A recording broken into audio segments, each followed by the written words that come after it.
seems like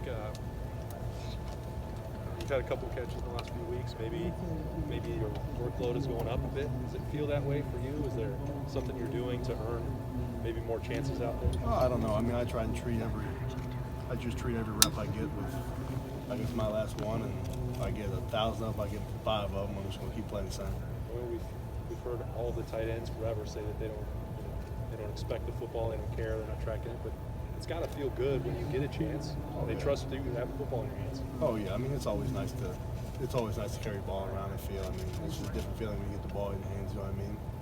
And it's just, I mean, we appreciate it. We never take it for granted. That's for sure. What is that feeling like? Kind of takes you back to high school a little bit, just not as much. You guys have the #1 offense in the country, Cade. Red zone offense feels like maybe one thing you guys can get better at. Speak on that a little bit. Red zone offense, maybe what you guys can improve on in that facet. I mean, it's always an emphasis for us. I mean, scoring touchdowns in the red zone. I mean, coming from the ball low, and we know down there they're going to play lower than us, and that's our goal, is not let them play lower than us and get our pads down and move off the ball. And if you score with your guy, we're going to score a touchdown. So that's what we're going to try and do. Like Austin was saying, you're playing a huge role this year. Is this kind of what you expected? Like, you having a lot of fun? Is this kind of what you expected coming into your third year? I mean, coming off, moving positions and just being in different positions like that, and then coming over here and actually contributing, playing a role, I mean, means a lot. It's good for my mental health, really, to be honest with you. Well, you're playing a ton, man. So what was like the biggest adjustment to becoming a tight end? Was it blocking? Was it receiving? Was it something else? I mean, the routes are, running routes is definitely a craft, and I mean, I've tried to, so I'm still working on every day this day. I mean, just trying to get technical sound with that, and my fundamentals down. I mean, that was the hardest transition, was that. You said it was good for your mental health? Oh, yeah. I mean, when you're not contributing like you want to, I mean, everybody here, like, I mean, you want to come, I mean, you love everybody here, but I mean, you want to go out there, you want to play, you know what I mean? And when you're not, like, I mean, there's a lot of lonely nights like that. So when you're moving around freshman year, linebacker, and you're D lineman, and you finally settled into tight end, what was that like experience, like kind of moving around trying to find your place? It was fun. I had a good time. I loved that. I love learning different positions. I mean, it was always something to look forward to in my mind. Like, I can go, I'm doing this, I get to learn how to do this today, and it was enjoyable. But I think I feel like I found my home here, and this is where I'm going to stay. When you won Mr. Football Award here in Ohio, do you remember who the runner-up for that award was? I have no clue. Mayan Williams. Was it? I was going to ask if you ever give him a hard time. I guess you don't. No, you're the first one to tell me. Yeah. Mine was, as a junior, mine was the runner-up to you for the award. I know he rushed for a lot of yards. That's who I know. Yeah. Well, now you have the bragging rights.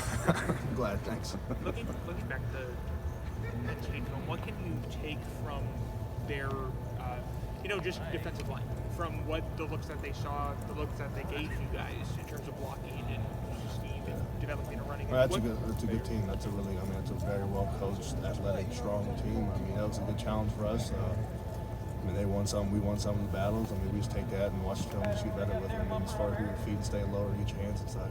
Did they show you something different that you haven't seen before? I mean, that was just different people, different athletes at different spots, and big game. I mean, I'm sure. I mean, nerves were up there a little bit. That was great for us. I mean, I think that was a great win for the team. That was a hell of a team we beat. So we're happy to be in this position we're in right now. What's it like playing for Kevin Wilson? He's obviously the offensive coordinator, but you guys get to hang out with him just as tight ends a lot. I know you guys like him. Just speak about that a little bit. Yeah, I mean, he's good. He's one of the smartest football minds I've ever been around. I mean, he can ramble off things that you don't know what he's saying half the time. But no, I mean, he does good. We enjoy him. He's tough. I mean, he's tough on us, but I mean, he loves us, so he's just going to try and bring the best out in us. When you talk about getting lower and winning in the red zone, what was it like to watch maybe the film of that? What did you see? I know you're talking about this being a learning experience and getting better. Was it tough to watch? What did you take? I mean, as anybody that's ever played a sport, I mean, it's always tough to watch when you know something bad's coming up. You trying to guy down a little bit, or you just sit there. I mean, just take it. But I mean, we know. I mean, a lot of them. I mean, some of the stuff that happen. I mean, just very simple. I mean, just shorter steps and stuff like that. Just button up and clean up. I mean, it's good. I mean, it always gives you something to look forward to and work on the next day. So we enjoy it, and whether it's good or bad, we go and then take it like a man, I guess, in a way. What have you seen tonight or yesterday that tells you you've taken that film, taken that experience? Yeah, I mean, every Tuesday is a battle. Every Wednesday is a battle. I mean, we're going against, in my opinion, the best best defense in the country. I mean, they give us their best every day. We give them theirs. I mean, that's both of us are. I mean, offense is winning one day, defense is winning one day, offense winning one rep, defense is winning one rep. So I mean, it's a great back and forth battle. I mean, to where you get in the game, you feel comfortable, and you feel prepared what you're going against. With the short yardage stuff at the goal line, I mean, was there a feeling it was really just everybody needs to make their block? I mean, it didn't seem like you were just outnumbered. Just maybe something wrong here, something wrong here. I mean, I think you could probably argue that if everybody makes their block every play, you should probably score every play. But I mean, sometimes there's too many guys to block. yeah, no, I mean, it was. I mean, they brought good looks. I mean, sometimes we just didn't execute in the right way. I mean, that's our focus was. I mean, we're just going to execute down there and just get better at that. Nebraska's tough down there, so we're just going to try and learn from what we did and just try and take it next game. Nebraska's 3-6, but they've played Michigan to within a score, Michigan State, Oklahoma, Purdue, all these teams within a touchdown. How does that change the way you guys prepare? Obviously, you never want to take anyone lightly, but with the way last week went and knowing that about them, has that changed this week? No, I mean, it's all. I mean, at least no.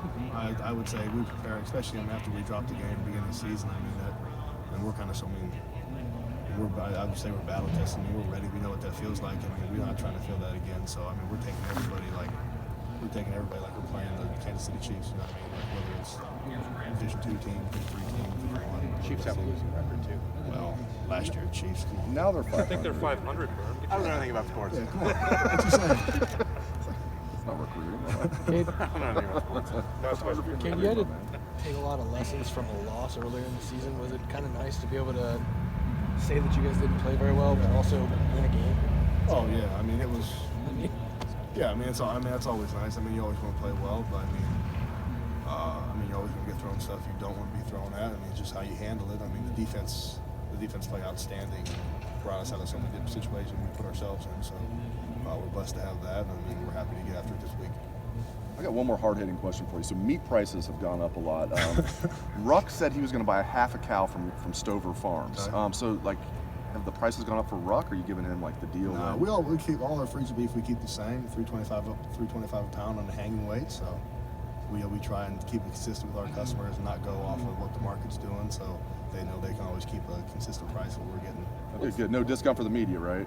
No, you guys good. Everybody gets the same price. Not even Ruck. What's an Ruck's NIL? ass ain't getting cheap meat. Come on. Hey, what's an NIL deal look like for your own family farm? For my family farm? I don't know.